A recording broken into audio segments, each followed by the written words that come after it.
Today we're going to be taking a look at The Hanged King by the Exploring series. As always, I'm going to be leaving the link to the original video and channel down in the description below, so go ahead and make sure that you check them out. Two things. If you're wondering why the ponytail, it's because it keeps getting in front of my eyes. And two, The Hanged King has been on my list for quite some time. I figured to give it a watch today.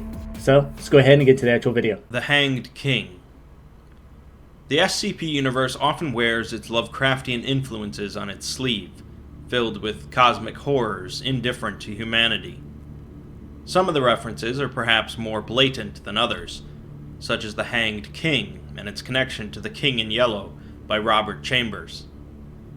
The Hanged King is another mysterious alien entity in a universe that already has its fair share, but that doesn't make it... I just like the fact that this time around, it is something that is something. If that makes sense. Like, it's an actual solid, like, it's an alien, right? He just said. So now you know you can put a name to a face. Because otherwise it just completely throws me off. Less interesting. The Hanged King is not as widespread across the SCP Wiki as, say, the Scarlet King, as it's only featured in a few SCPs so far, so I'll go into as much detail as I can. The Hanged King was first introduced in SCP-701, nearly 10 years ago at this point. 701 is a Caroline-era revenge tragedy play, titled The Hanged King's Tragedy. Okay, so 701 is the play now? Or is it the actual alien? Or is the alien just like a form of speech that he was using to be able to describe it? So it's really going to be confusing me here pretty soon. But I don't know. We'll just kind of see how it goes. Taking place across 5 acts. The first known publication of the play is dated 1640, with no known author, and no other information can be found about it. It was reprinted again by unknown individuals in 1733, 1790, 1813, 1965, and 1971, sometimes under different names, and sometimes it's been simply photocopied and passed around universities. Performances of SCP-701 cause an outbreak of psychotic and suicidal behavior in both performers and observers, in addition to other strange events, roughly 36.78% of the time. The majority of performances do not result in any anomalous behavior, but SCP-701 is nonetheless believed to be responsible for at least 10,000 and likely many more deaths since its original publication. Starting to seem like maybe they...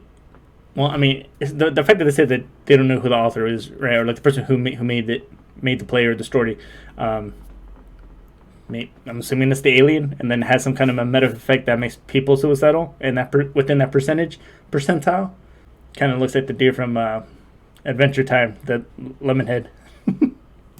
Those cases where 701 affects the performance, the timeline of events generally follows a consistent pattern.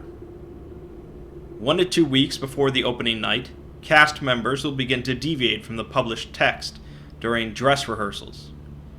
These deviations will be less like improvisations and more like the performers are collectively working off of a different script. No one will be aware that anything has changed, believing that the play has run that way since the start. The actual event will occur either on opening night of the play, or at whatever performance of the play will result in the greatest attendance. In the final scene of Act 1, a mysterious hooded individual will begin to appear on stage, usually in the background, and will sometimes seem to walk off stage, but will simply disappear before it goes backstage. So it's seeming that this guy, this alien, the Hanged King, is a part of the play, but I mean, unless people would start shouting like, "Hey, who's that? Who's that person? Who's that character?" Or maybe they wouldn't do that because it is a play and they wouldn't be making too much noise. I wonder if people could actually see him. None of the cast or crew will remark on the individual's presence. In Act 5 of the play, the event will culminate as the hooded individual is incorporated into the play.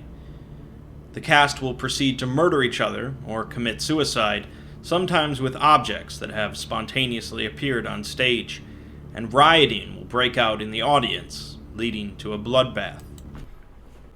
I got it. So, They did mention in the beginning that there was a little bit of a, was it the Yellow King or something, or the fact that the Hand King takes some inspiration from Lovecraft, right? Now, I've seen quite a bit of Lovecraft stuff, and that one of the biggest things is that whenever you would view one of these Lovecraftian monsters, it always sparks insanity, right? When you would see it. So I'm assuming that's the same concept. If any audience members survive, they will likely leave the theater, but continue to commit random acts of violence. If they survive for 24 hours, their personalities will return to normal, but many will be traumatized and some rendered comatose. So, we have some sort of mimetic play that makes people suicidally violent, but to learn more about the Hanged King himself, let's look at a summary of the contents of the play. The play seems to be set perhaps in 14th century Italy, but many aspects of the setting are clearly fantastical. The play begins after the death of a king, supposedly due to natural causes, and now his younger brother, who has married his brother's widow, is to be crowned. During the coronation, the drunk queen privately admits to some of her attendants that the king did not die in his sleep, but instead he was murdered by both herself and his brother. As a final show of disrespect, the deceased king was hanged from a tree like a common criminal. She also admits that a visiting minor noble is actually the son of the dead king, making him the rightful heir. The son, Antonio, later receives a visit from the ghost of the king, who confirms the queen's story. The new king finds out about the queen's drunken confession, and learns that 3 others heard it as well: a duke, the duke's daughter, and a priest. He proceeds to lock up the queen in a convent, claiming that she has gone mad, and begins to plan to deal with the 3 others. Meanwhile, Antonio begins to plot revenge against the current king and queen.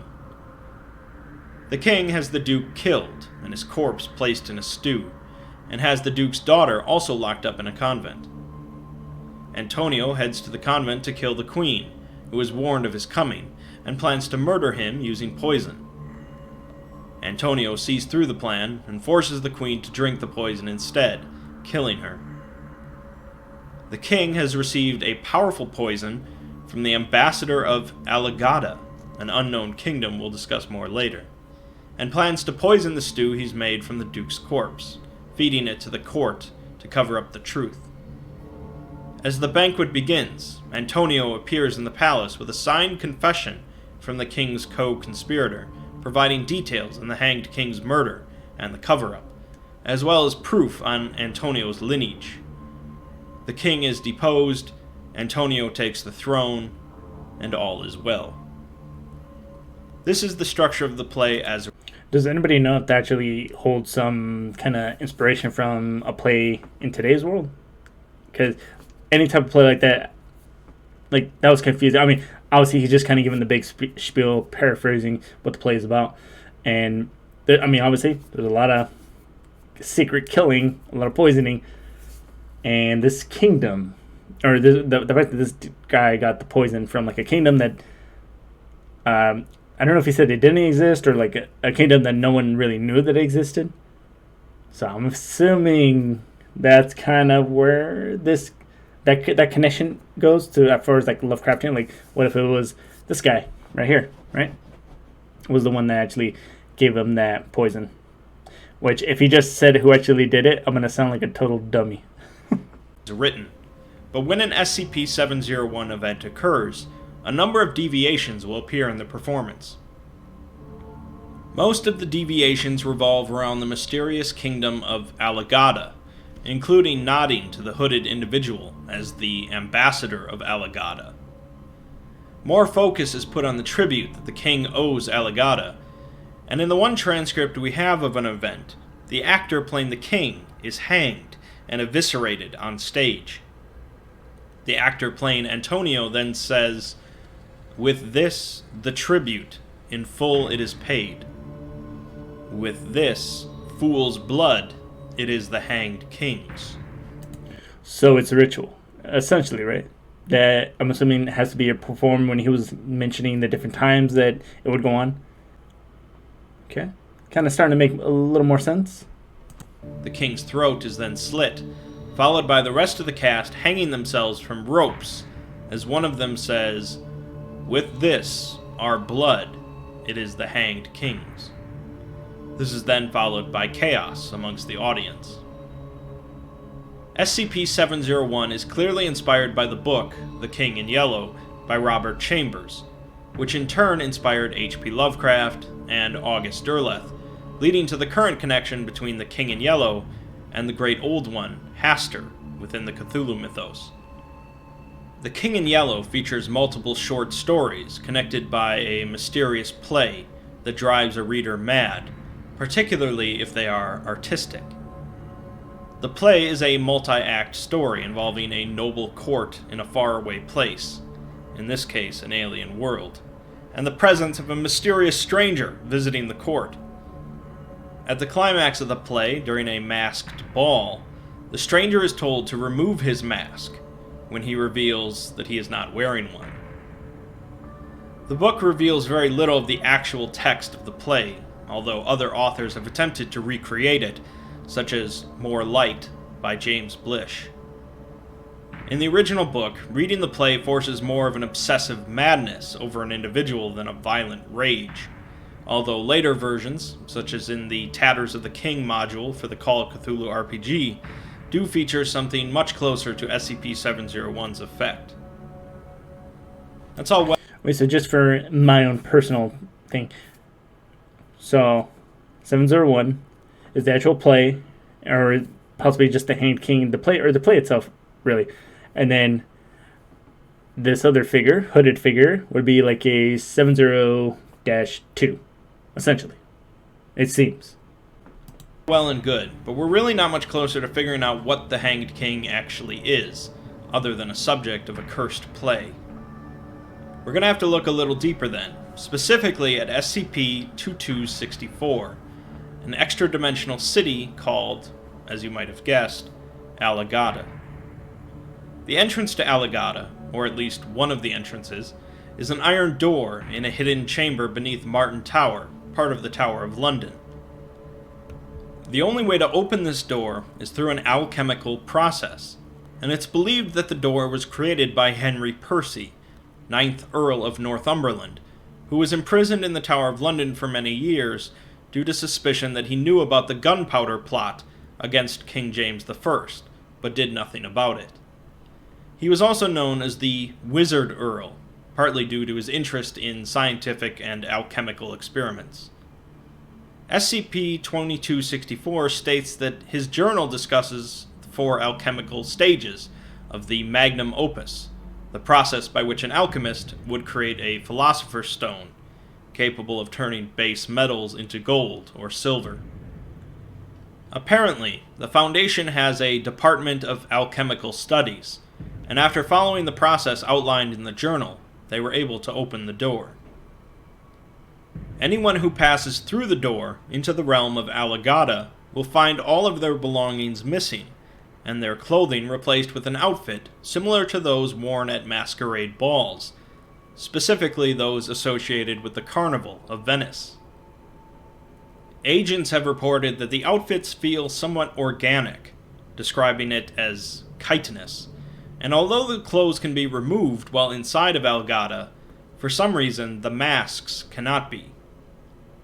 The most common inhabitants of Alagada are described as roughly humanoid, and typically wear the same style of outfits. Alagada possesses a yellow sky dotted with an indeterminate amount of black stars corresponding to no known or hypothesized constellations. Again, this is likely a reference to a stanza in the King in Yellow play reading, "Strange is the night where black stars rise, and strange moons circle through the skies, but stranger still is lost Carcosa." Buildings seem to have been carved from a single seamless material, utilizing impossible architecture, and inhabitants routinely break the laws of gravity, such as by climbing upside-down staircases. Black, white, yellow, and red are the only colors that are seen in Alagada, and the city is described as having the odor of dried flowers with a hint of mold, or something like the scent of old books. Additionally, although the size of the city has been difficult to measure, it has been confirmed that the city is located on an island surrounded by a black ocean. Individuals visiting the city have trouble estimating time and space while inside of it, although those with a history of lucid dreaming have shown far greater self-control and attention to detail. Apparently, it's easy for someone who enters to get addicted to the city, and most of those that do manage to make it out have trouble explaining what they experienced. Wait a minute. So obviously they would have had to send people in, right, to be able to get this information.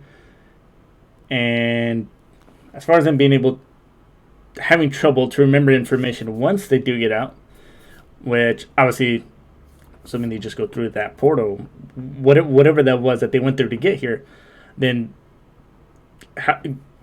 would it be enough to really trust the information they have? Because they might think it's true, but obviously, like you said, it'd be kind of hard to recollect that information. I don't know. Sometimes when it's something that's weird, I feel like there's always some attempt, at least in my eyes, that try to put a purpose behind it. Or like something, right? Just your brain wants to put something to it, but sometimes something's just there because it's there. I don't know. This kind of throw me in for a loop. A Foundation doctor experienced with both hallucinogenics and lucid dreaming is sent in to properly examine the city. The other agents sent with him quickly succumb to the decadent pleasures that the city has to offer, but the doctor avoids this and soldiers on. He discovers that there is a universal translation of languages well within Aligata, as although the other agents hear everything in English, he hears in his native Spanish. Written words don't translate quite as easily, as it seems the native script of Aligata is quite alien, and there are some words that don't have an equivalent in human language. They also met with another foreign visitor and fellow scholar, the Wandsman of Colmanis, who informed him that the city was called Aligata, and it was located on the border of Neverment. The Wandsman wore a beaked mask and exquisite robes, and their hands were scaly with black talons. Would it be possible then that the people who are already there or are from there can like look at these people? I mean, technically they would be wearing like the same clothing, like the mask and all that. Would they know like, hey, these people are from somewhere else, right? I mean, are they even aware of dimensions? But because now the fact that they found this dude or this bird, and the fact that essentially another explorer exploring this place, I don't know, it's starting to bring up a lot of questions, but it'd be very loosely based questions. So nothing that would really give me a hint as to other species, right? Or like other things that are out there that are kind of trying to do the same thing, it seems now. The Wandsman showed the doctor a scroll displaying a map of the multiverse, presented as layers and layers of endless spirals, which only served to give the doctor a migraine. The Wandsman went on to explain the power structure of Aligata, saying to avoid the powerful entities at all costs. The doctor, based on the descriptions, believes they could be quite dangerous reality benders. Also, by the way, my mind was also going towards the SCP-049 as well. But then I remember the 035.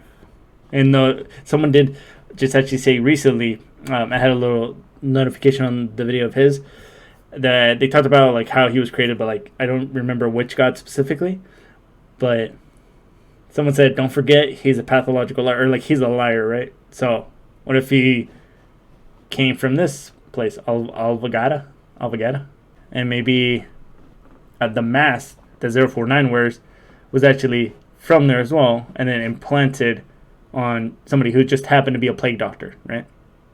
And now he's just playing the role, or has been playing the role, right? Trying to cure the pestilence. There are 4 masked lords that directly oversee Aligata. The Black Lord, wearer of the Anguished Mask, the White Lord, wearer of the Diligent Mask, the Yellow Lord, wearer of the Odious Mask, and the Red Lord, wearer of the Mirthful Mask. Each is said to be terrible, although the Black Lord was the victim of a political struggle some time ago, and was exiled to a dreadful dimensional backwater. This backwater is, of course, our dimension, and the Lord is now contained by the Foundation as SCP-035. But can they confirm that? Considering what he can do, I wonder if he had an original body at one point. The Wandsman goes on to say that the four lords serve as advisors to the king of Alagata, and most visitors come to the city seeking a boon from the king. The Wandsman spoke very little of the king, and also suggested the Doctor avoid the ambassador of Alagata as well. The Doctor later makes a second trip into the city, hoping to find the Wandsman again, searching the massive palace library for him. They eventually find him, but the Wandsman informs them that the ambassador will soon return after visiting the city of Adatum, which he describes as a terrible city filled with equally terrible people. Adatum was the Davite city-state that was overthrown by the first Sarkites, and is generally regarded as a holy kingdom for them. The Wandsman mentions that it is said that the Grand Karsist of Adatum serves an elder being that could rival even the hanged king of Alagata, which would be Yaldabaoth. Changing the subject, the Wandsman describes himself as a scholar and walker of the astral plane, a sailor of the celestial sea, and a spelunker of the planar deep. He admits that there is something strange about the Doctor's aura, but he has encountered others with similar auras. He mentions the deathless merchants of London, driven by greed and black ambition, which would be Marshall, Carter, and Dark. Also, there was a stranger in a strange land, smelling of fear, that looked as if they didn't know where they were, and vanished just as suddenly as they had appeared. This would be the Foundation's own Dimension Hopper. Huh. Okay. I did not expect this video or the Hand King to be kind of somewhat connected to a lot of this stuff. Which, by the way, the Reluctant Dimensional Hopper.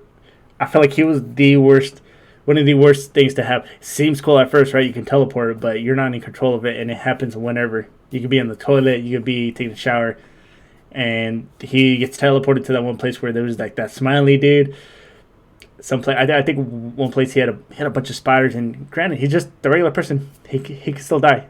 What was it? And then Monster Carter in Dark. You know, at this point, considering what little I do know about them, I wouldn't be surprised if they had something going on with the King of Alvagata, or something like that, or some of the top tier SCPs. SCP-507. It seems also that other Sarkites made their way to Alagata, reeking of decay and embryonic fluid. At this point, the ambassador returns, and the Wandsman suggests the Doctor flees immediately back home. The O5 Council votes to send in a mobile task force, Psi-9 Abyss Gazers, in order to find the ambassador and the king, and determine the level of threat they represented to humanity. I don't think that's an end well at all. I think that's a bad move. If there's a guy that's been there, right, or not technically a guy, the professor, him, the bird, if he says, hey, stay away from the four, which even though one of the four now is in SCP custody, being 035, stay away from the ambassador, and obviously stay away from the king.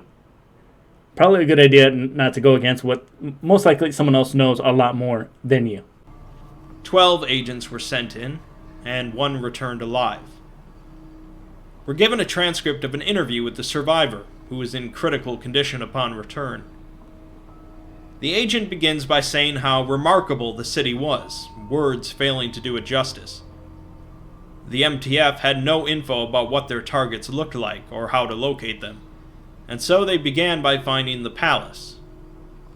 The agents described their trek through the city as blurry, with everything following a sort of dream logic.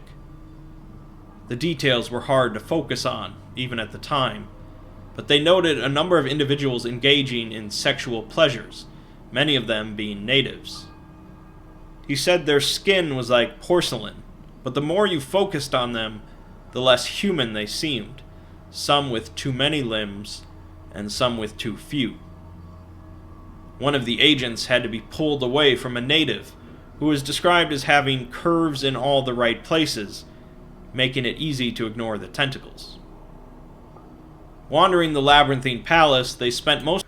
What if these natives that are in there, right? What if they're all different beings? I mean, kind of a stretch, but well, okay. So how about, just to be safe about it, let's not say all of them. Some of them probably just are from there, but the fact that everybody goes there with that certain type of clothing, mask, and all that. What if some of them are also others from different dimensions or different places, kind of like that bird guy, and they just kind of come here too, right? But they try to blend in a lot more. I think it's a possibility at the very least. I don't know. It's kind of an interesting thought. Most of their time descending stairs, and just as they thought they had reached the bottom, they were outside again, looking at the palace in the distance. The difference was that everything was dark now, drained of color in a hazy gray twilight. The streets were now empty, and the city looked ruined. They re-entered the palace and began to hear whispers inside of their heads in a language they had never heard before. They then encountered the ambassador, an entity with no face, with what looked like a skin-tight outfit and high heels, but this was actually its body. The agent says that it stood so damn proud, radiating arrogance, and even though the agent couldn't understand what it was saying, he could tell that it was narcissistic. It proceeded to laugh as the agents were forced to savagely harm their own bodies for its amusement, breaking their bones and rupturing their organs. They screamed the entire time, begging for mercy, but no sound left their lips. It seems the ambassador sent back one survivor in order to send a message. The agent was taken to the throne of the Hanged King, and I'll take the time to read what he saw verbatim. There I saw the king. It was anchored in place, hollowed bonds around its corpse-like hands and throat, its face hidden beneath a veil. Impish creatures crawled all over it, caressing its twitching body as if intending comfort, while others pulled the tethers even tighter. The king trembled and quivered, and I saw pale tendrils slither in and out of its tattered robes. I looked on as the veil was lifted. The agent stops to beg the interviewer to kill him, because he can't live with what he's done, but the interviewer just asks him to say what he saw under the veil. The agent says, "A god-shaped hole. The barren desolation of a fallen and failed creation. You see the light of long-dead stars. Your existence is nothing but an echo of a dying god's screams. The unseen converges, surrounds you, and it tightens like a noose." The agent's request for termination was denied, and his arms and legs had to be amputated due to damage. He's currently on life support, being interrogated and monitored due to his contact with the ambassador and the king. An unsent letter was found among Henry Percy's notes that was addressed to Christopher Marlowe, famed poet and playwright. It seems that Henry and Christopher had visited Alagada, and Christopher was influenced by the ambassador to write a cursed play about the Hanged King, SCP-701. Henry urges Christopher in the letter to burn the accursed play, but Christopher was murdered before the letter could be sent. Well, we certainly have some more information now.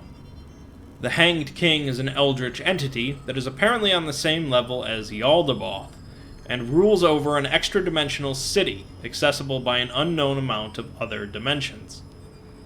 It would seem, though, that the Hanged King is bound to his throne, and the active rulers of Alagada are the ambassador and the four masked lords. The ambassador influences artistic people into creating material about the Hanged King, spreading his influence, just like the King in Yellow. To learn more about the Hanged King's backstory, we'll have to look to a tale titled "And So the Crows Laughed," So I just want to get something clear. The fact that he's now considered or the fact that he is an eldritch monster, right? So, and the fact that he is supposed to be inspired by some of the other, or like some Lovecraftian stories, like with the Yellow King. Would that not also mean? I mean, obviously, there's a little bit of evidence, I believe, that other eldritches or like other SCPs out there would also be of that Lovecraftian behavior, like Osothoth, Neolarthotep, Yobo. There's a lot of thoths at the end. But I mean, essentially, the one biggest one being that we're all in a dream of this big god, and that the moment that it wakes up, we're all going to be poof type deal. And one way I can see this happening, or the fact that this would possibly be true, is that there's Cthulhu, right? The Cthulhu SCP, and he's obviously can still consider, like, I believe under 18. Like, he's supposed to be like still kind of a teen. So I feel like if they were going to send anybody, maybe have Cthulhu, but then again, it might be a little tricky because you never know what he might do. And as far as sending him here to kind of get more information, or I don't know, maybe he knows some stuff that he doesn't let on. I don't know. I kind of went off on a tangent.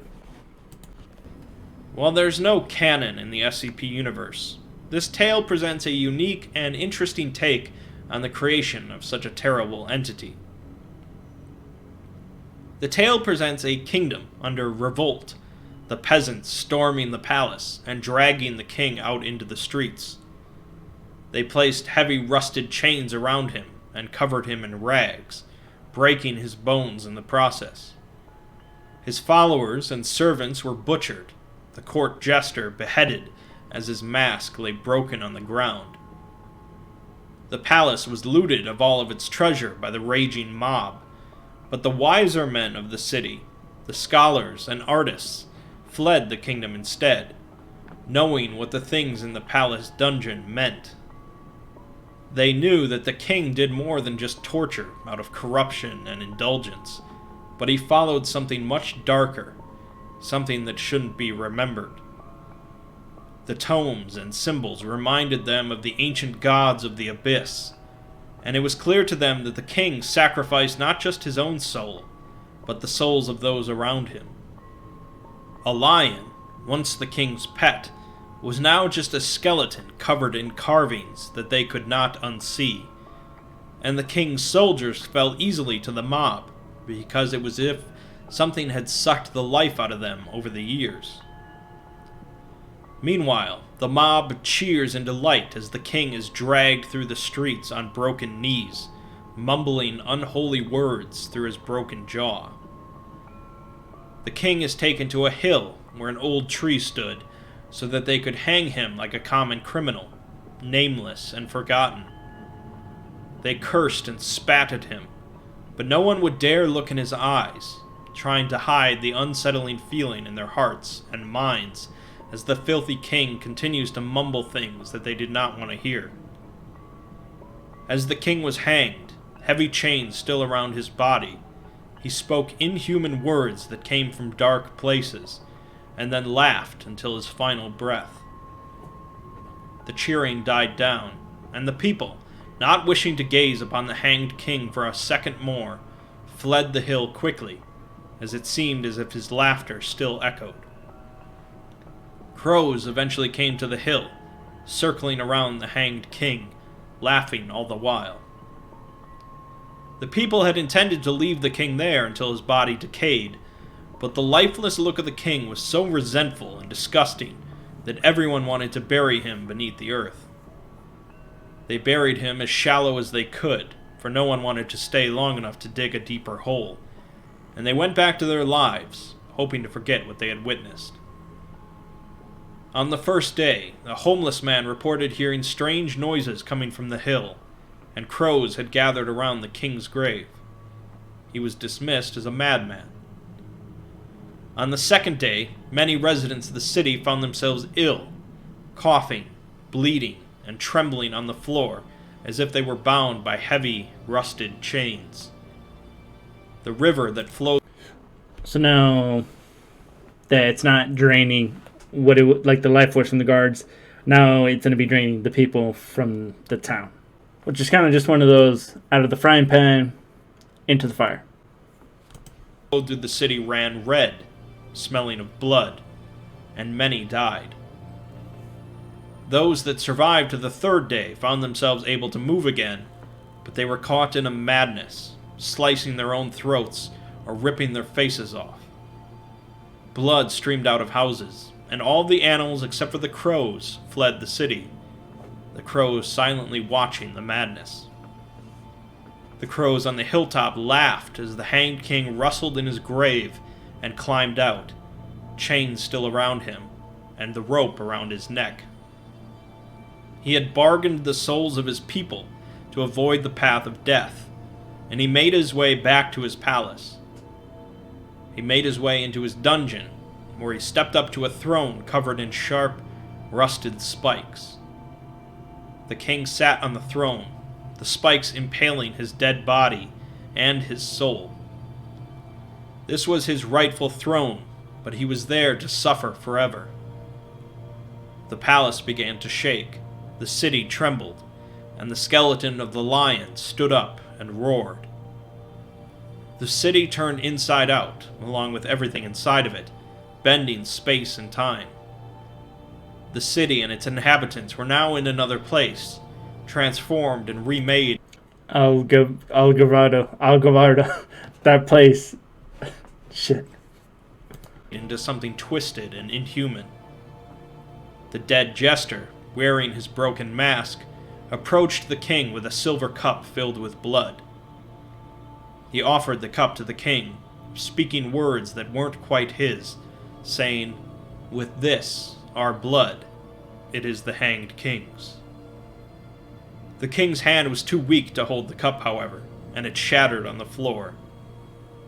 The crows laughed with their harsh voices and left the city as the dead stood up again, putting on masks to cover their ripped faces. The people began to cheer, parading through the city and starting a carnival, laughing as the king silently screamed. And so the city is ruled forever by the hanged king, while the masked dead celebrate and parade until they rot. Those that had fled the city, the scholars and artists, did not find peace, however. They were haunted both in waking moments and in dreams, with whispers from the twisted city. They were given visions of the hanged king's court and his cursed city, and the thoughts took root in their minds. They would go on to write dramas and poems, composing songs or paintings of what they had seen, and those that would view them would come within the hanged king's reach. If we accept this tale, that gives a little more possible theories as to what 049. Not just because of the picture, but because of what it could entail. If that makes sense. The hanged king was not a primordial entity of eldritch horror, but was instead just a king. Okay, forget what I said about eldritch things then, right? I don't know.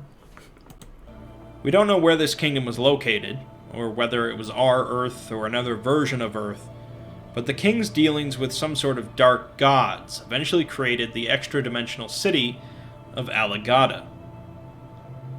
The tale doesn't really discuss the nature of the ambassador, but masks are clearly important, and it's possible that the jester is one of the four lords. Perhaps the ambassador plays a similar role to the modern take on the King in Yellow, a physical avatar of the great old one Hastur that can operate where Hastur cannot go. Alternatively, perhaps the hanged king is indeed nothing more than a prisoner, and the ambassador is the only godlike power that rules Alagada. Perhaps the hanged king ushered forth a god, leaving him as nothing more than a god-shaped hole.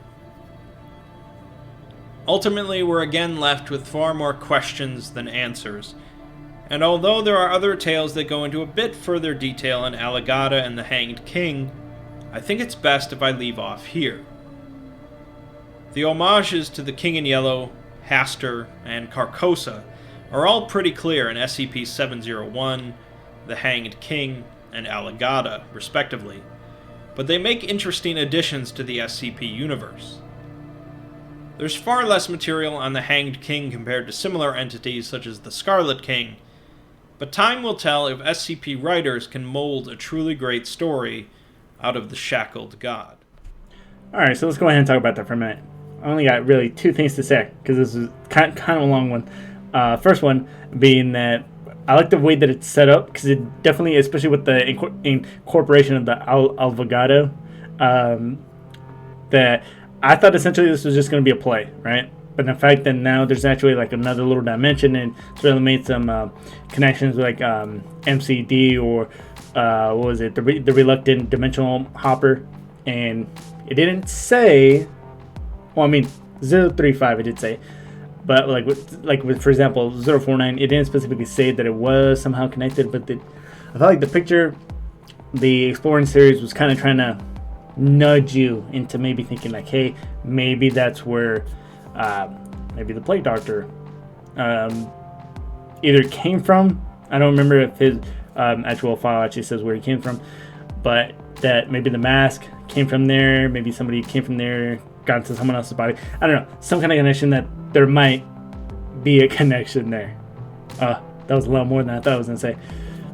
But based off of that, I would like to see maybe a little bit, I mean, because he did say that as far as the other writers, maybe creating more SCP-related content to the Hanged King, right? One I'd be very interested in seeing is Cthulhu, right? Technically, it's supposed to be incredibly strong as well. And that, obviously, it seems like the one really pulling the strings here might be the Ambassador. And the Hanged King is just kind of inconsistent pain, essentially, really, from like kind of what I was getting. And he's going to be like that forever, as far as I know. I would just like to see, like, just what Cthulhu would do if it would still be acting like a teen, or maybe he has some kind of connection to this place as well, right? You never really know. Other than that, I got everything out during the video, because this video was kind of throwing me in for loops again. SCP, I don't know what it is about it. It always tends to do that. Don't forget to like, subscribe, it really does help me a lot. Hit that notification bell so you get notified every time I do upload. And hit that dislike button if you don't like it, and leave a little comment as to maybe what it was. But until then, I'll see you all in the next video. Bye.